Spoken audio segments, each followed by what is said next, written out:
Corona महामारी के बाद भारत में डिजिटल पेमेंट्स बहुत तेज़ गति पकड़ गया।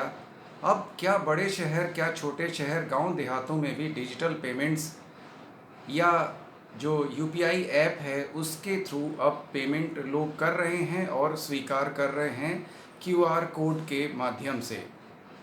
अब आम जनमानस में इसका उपयोग बहुत तेज़ी से बढ़ गया है, लेकिन इसके साथ ही साथ अब यूपीआई पर अब दिक्कतें भी आना शुरू हुई हैं। तो हम लोग आज के सेशन में चर्चा करेंगे कि क्या दिक्कतें आई हैं और उसको देखते हुए क्या चेंजेस किए गए हैं 1 अगस्त से। मैं हूं मनोज सिंह और आप देख रहे हैं Vikramshila academy Lucknow YouTube channel.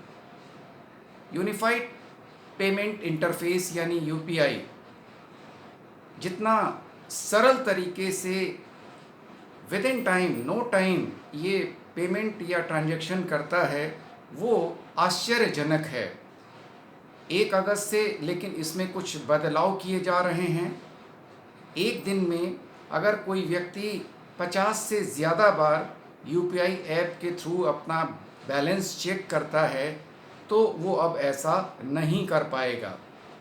अभी तक क्या था कि सामान्यतया लोग दिन भर अपने यूपीआई ऐप के माध्यम से बैंक में कितना बैलेंस बचा हुआ है उसको चेक करते रहते थे और उसकी कोई सीमा यूपीआई जो इंटरफेस है उसने तय नहीं की थी, या यूपीआई को जो नियंत्रित करता है या जिसने बनाया है एनपीसीआई यानी national payment corporation of India, उसने कोई सीमा नहीं तय की थी। लेकिन अब 1 अगस्त से अब ये लिमिट तय कर दी गई है कि 50 से ज़्यादा बार एक दिन में कोई भी अपना बैंक बैलेंस चेक नहीं कर सकता है। इसके अलावा जो दूसरा परिवर्तन किया गया है ऑटो पे ट्रांजैक्शन पर। नॉर्मली आपने देखा होगा कि ईएमआई पेमेंट, सब्सक्रिप्शन पेमेंट या बिल पेमेंट के लिए ऑटो पेमेंट मोड लगा रहता है और निश्चित तिथि को, निश्चित तारीख को वो पेमेंट हो जाता है ईएमआई का या सब्सक्रिप्शन का या बिल पेमेंट का, और आपको उसके लिए खुद प्रयास नहीं करना पड़ता है। हालांकि ये बहुत सुविधाजनक होता है, लेकिन अब इसमें भी चेंजेस किए गए हैं।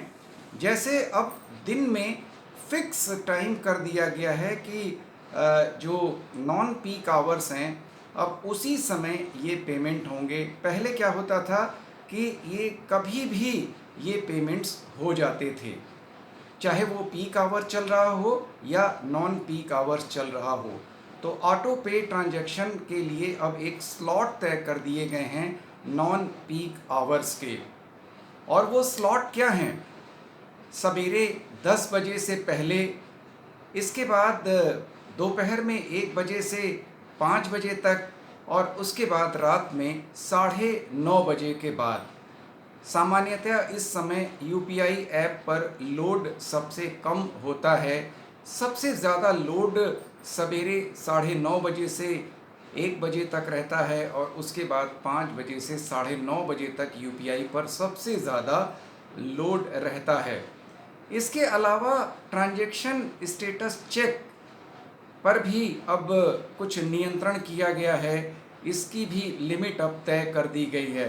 नॉर्मली आपने देखा होगा कि कई बार हम पेमेंट्स करते हैं कहीं पर किसी को, और कई बार वो किन्हीं वजहों से, चाहे वो बैंक के सर्वर की वजह से या इंटरनेट स्लो होने की वजह से, वो ट्रांजैक्शन फंस जाता है या उसमें कुछ रुकावट आती है और लोग बार बार उस की स्टेटस को चेक करते हैं कि ट्रांजैक्शन हुआ या नहीं। तो अब ट्रांजैक्शन स्टेटस चेक करने की सीमा भी 3 बार कर दी गई है, और वो भी 90 सेकेंड के गैप पर। ये नहीं कि आप लगातार ट्रांजैक्शन स्टेटस चेक करने के लिए अपने फ़ोन पर लगे हुए हैं। तो ये सब बदलाव आखिर national payment corporation of India ने यूपीआई ऐप में क्यों किए, उसके पीछे कारण क्या था? तो जैसा कि स्पष्ट रूप से आप लोगों को समझ में आ रहा होगा कि यूपीआई सिस्टम पर बहुत ज़्यादा लोड पड़ रहा था और इस लोड की वजह से कई बार दिक्कतें पैदा हो रही थी, खासकर जब पीक टाइम होता है। जैसे सवेरे मैंने अभी चर्चा किया कि सवेरे 10 बजे से 1 बजे तक यूपीआई ऐप के सिस्टम पर बहुत ज़्यादा लोड होता है। इसी प्रकार शाम को 5 बजे से 9:30 बजे के बीच बहुत ज़्यादा लोड होता है और इसी लोड के कारण हाल ही में मार्च और अप्रैल 2025 में यूपीआई में 2 बड़े आउटेज हुए। आउटेज का मतलब जो सर्वर था यूपीआई का वो डाउन हो गया और लोगों के तमाम पेमेंट्स फंस गए, जगह जगह लोग परेशान हुए। और चूँकि अब तो बहुत से लोग अपने पर्स में पैसा भी नहीं रखते हैं, तो अगर ऐसी स्थितियां बार बार होंगी तो लोगों में पैनिक की स्थिति पैदा होगी, घबराहट की स्थिति पैदा होगी और यूपीआई पर भरोसा कम हो जाएगा। और इसीलिए एनपीसीआई ने ये सब परिवर्तन किए हैं। अब यूज़र्स पर इसका क्या प्रभाव पड़ेगा?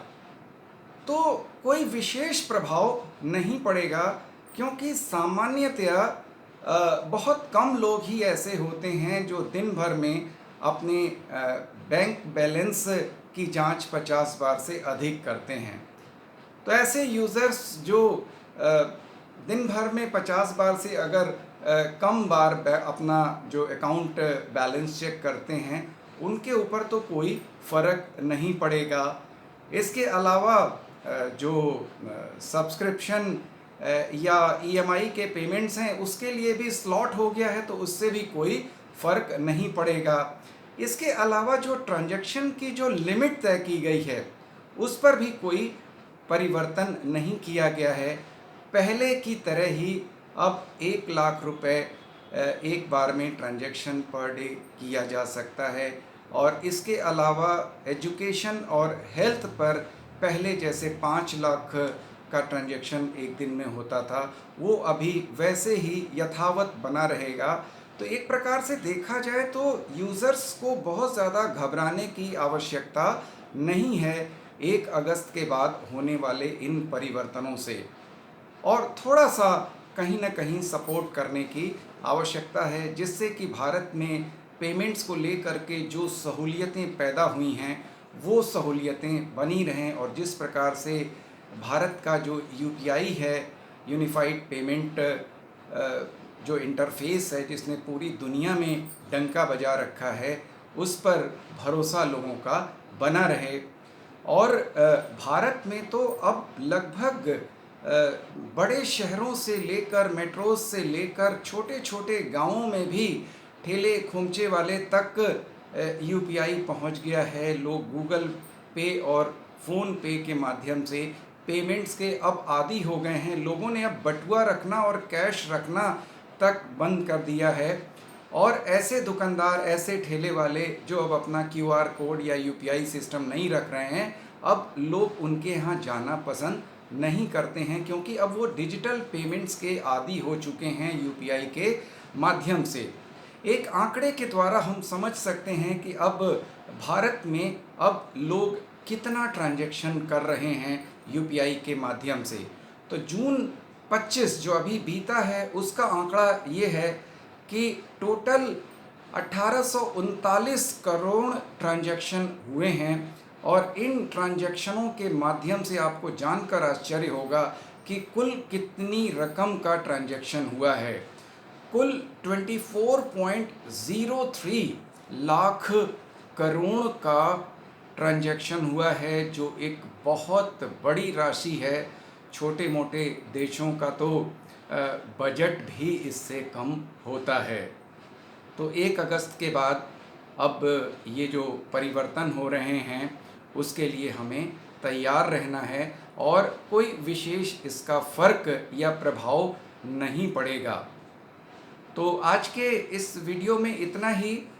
इस मुद्दे पर आप अपना कमेंट ज़रूर करिएगा कि आप इस मुद्दे पर क्या सोचते हैं। आपसे अनुरोध है कि Vikramshila academy Lucknow YouTube channel को अधिक से अधिक सब्सक्राइब करें, लाइक करें, शेयर करें। नमस्कार, जय हिंद, जय भारत।